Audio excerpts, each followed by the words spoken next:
கல்வி ஒருவருக்கு மாற்றுள்ள மற்றவை அவை. இந்த குரலுக்கு பொருள் என்னன்னா, கல்வி ஒரு அழிவில்லாத செல்வம். கல்வி மற்ற செல்வங்களை விட சிறப்பானது. எனக்கு பிரேயா தமிழ் கல்வியில் கல்வி தவிர நல்ல பழக்கங்கள், ஒழுக்கம், மரியாதை, கலாச்சாரம் எல்லாம் கற்றுக்கணும்.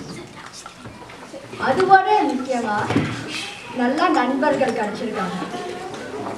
இதுக்கு காரணம் எல்லாம் நம்ம பிரேயா தமிழ் கல்வியோட ஆசிரியர்கள், சோகா தமிழ் கமிட்டி, என்னோட பெற்றோர்கள், இவங்களுக்கு எல்லாருக்கும் நான் நன்றி சொல்றேன்.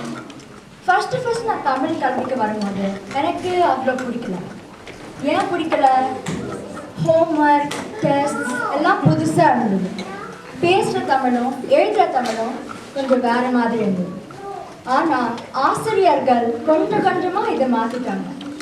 எல்லா வாரமும் கிளாஸில் கதைகள் படித்தோம், ஸ்கிட் பண்ணோம், டிபேட்ஸ் பண்ணோம். இது எல்லாம் சேர்ந்து தமிழ் கிளாஸை மகிழ்ச்சியாக வச்சுருந்தாங்க. இன்னொன்று எனக்கு என்ன பிடிக்குன்னா, சோகா தமிழ் கல்வியோட ஆண்டு விழா.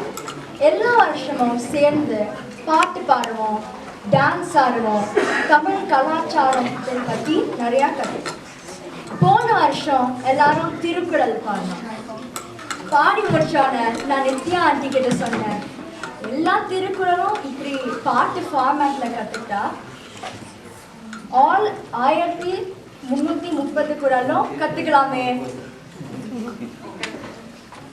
அதுக்கப்புறம் தமிழ் கிளாஸ்க்கு போய் இந்தியா ட்ரிப்பை ரொம்ப என்ஜாயபிளாக தாத்தா பாட்டி மற்றும் குடும்பத்துடன் நல்லா பேசலாம்.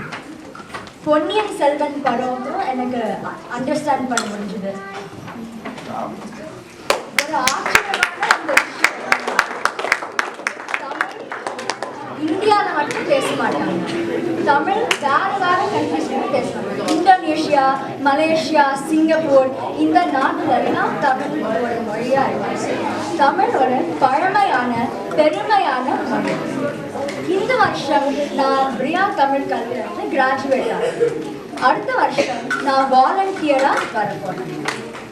நாங்கள் அமெரிக்காவில் வளர்ந்தாலும் தமிழை வளர்ப்போம், தமிழை பாதுகாப்போம், தமிழுக்கு வணங்கி வாழ்க தமிழ், வளர்க தமிழ்.